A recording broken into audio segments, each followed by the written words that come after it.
So now it's time to talk about liberals. There's this YouTuber named Nightmare Fuel that Neo Jacobin recommended that I check out. And all I can say about this guy Nightmare Fuel is that he's a nightmare to anyone who has observed the state of neoliberalism in 2020 with even the slightest bit of objectivity. Now, just to start off, this guy is a lib. I don't know if you can see the videos he has here, but he's not a radical lib. He's a normal bootlicking lib. I mean, these are literally the people that I compare BreadTube Anarchist with as an insult. But he wears it loud and proud. He calls folks very slightly left of center, like Kyle Kalinske, Kremlin Kalinske. No joke. I mean, this guy probably thinks that David fucking Pakman is a communist. And, he shares some dank memes on Twitter about the virgin commie versus the Chad liberal. And he also tweets out stuff defending our for-profit medical system, defending the insurance companies. And it's laughable to see this liberal claim that somehow liberalism has brought freedom and raised the quality of life for people across the world. I mean, anyone who stops sucking the dick of capitalism for 2 seconds will clearly see that neoliberalism has been an unmitigated disaster for the working class.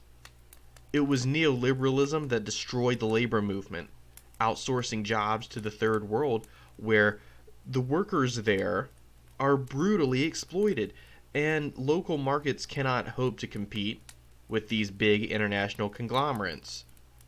And in the name of free trade, the manufacturing core of the United States, cities like Detroit, were left abandoned when factories closed and moved abroad.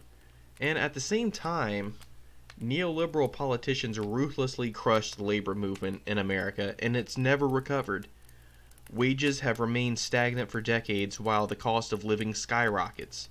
This is especially true in major cities. Big urban renewal projects, public mass transit, things like universal healthcare. I mean, this was often the boon of more socially democratic oriented politicians, but all of these endeavors, which were promised to the people, were co-opted by the neoliberal movement and placed in the hands of capitalists, who took the money and ran. Liberals, they claim to care about the plight of black people, and they widely embrace figures like Martin Luther King as one of them, but, meanwhile, in the real world, Martin Luther King was absolutely despised by white liberals.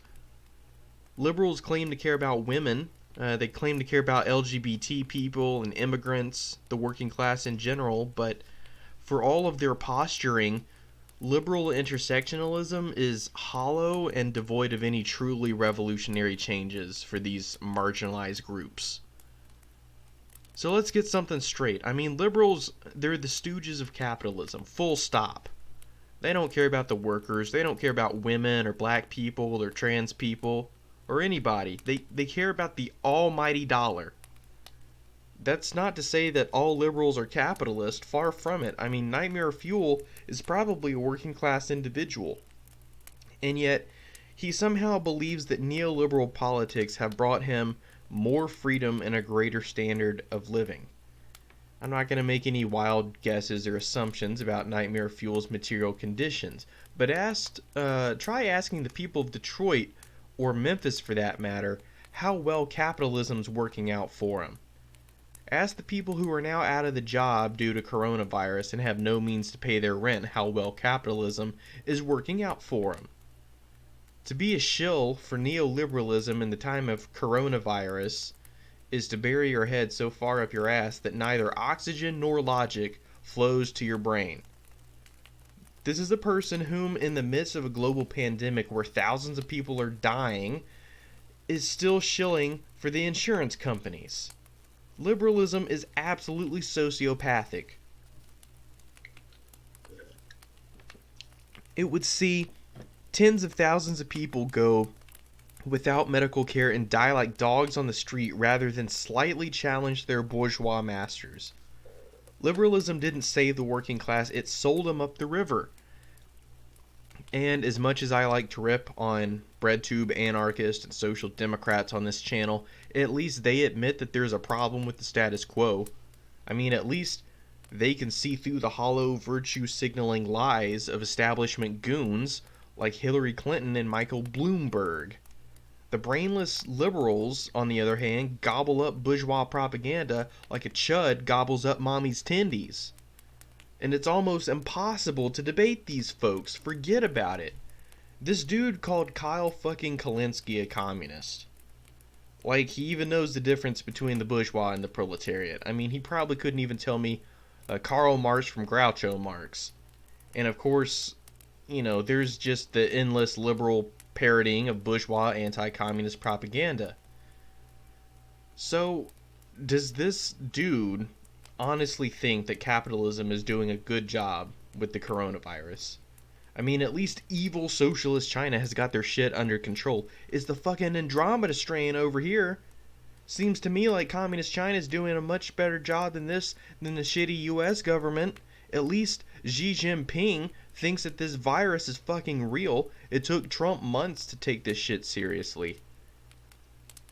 And yeah, I'm laying the blame for Trump squarely at the feet of liberals. I mean, you had a populist candidate like Bernie Sanders in 2016 who could have easily beaten Trump, and instead the neoliberal establishment was adamant on pushing Hillary Clinton, a politician universally reviled by everybody except bootlickers like Nightmare Fuel.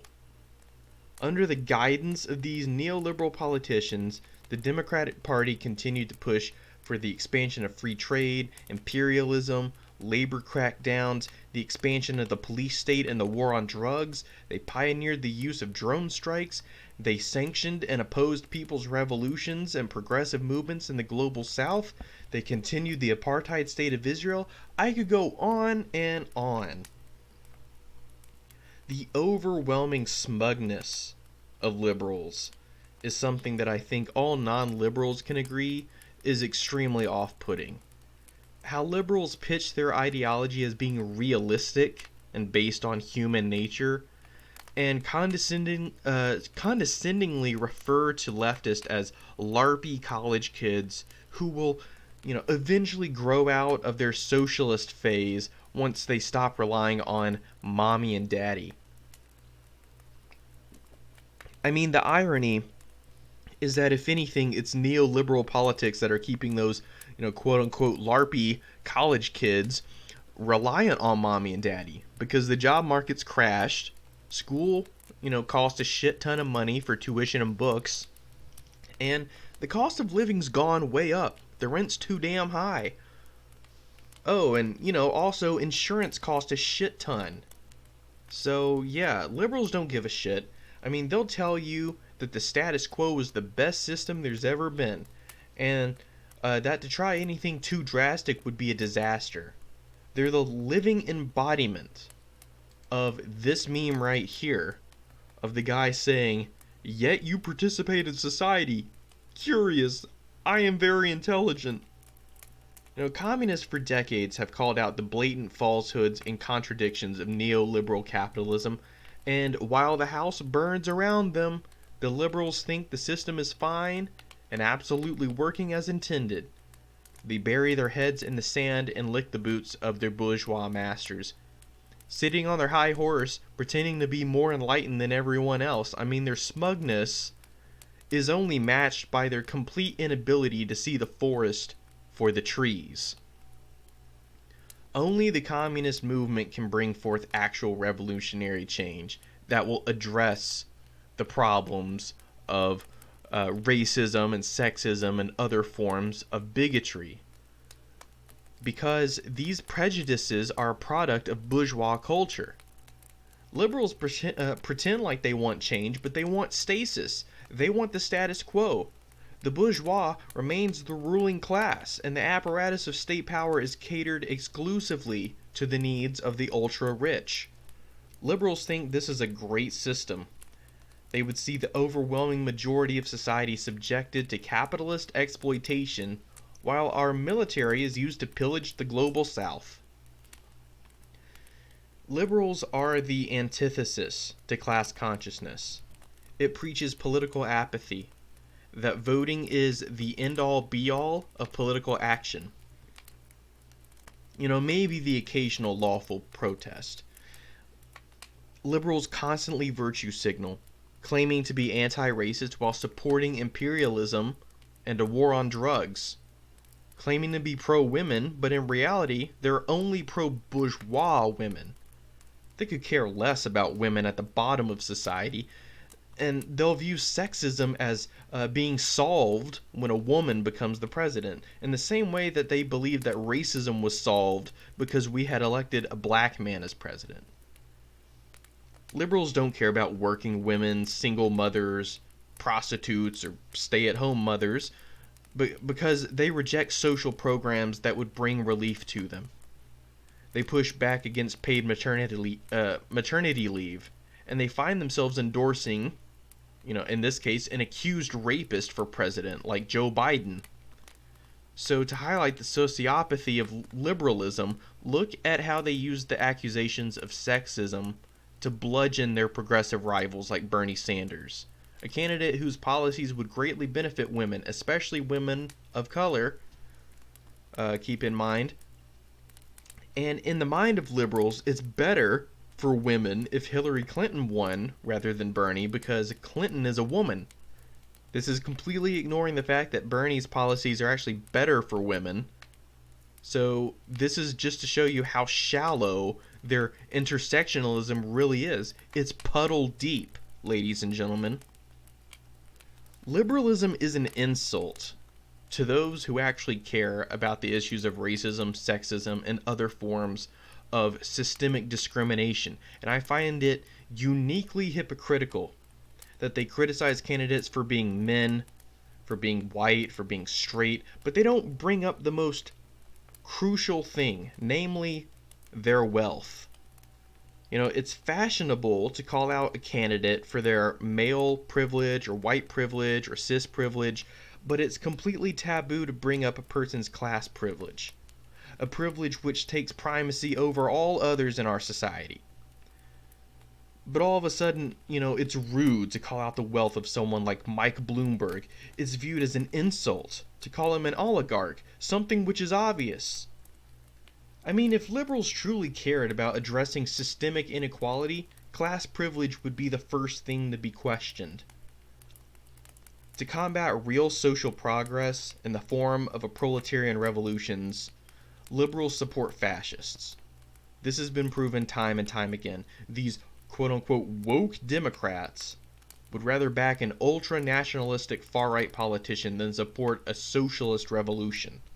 At the end of the day, liberals are the ultimate reactionaries, the sociopathic bootlickers of capitalism and the useful idiots of the bourgeoisie to defend the most oppressive economic system in the world, neoliberal capitalism.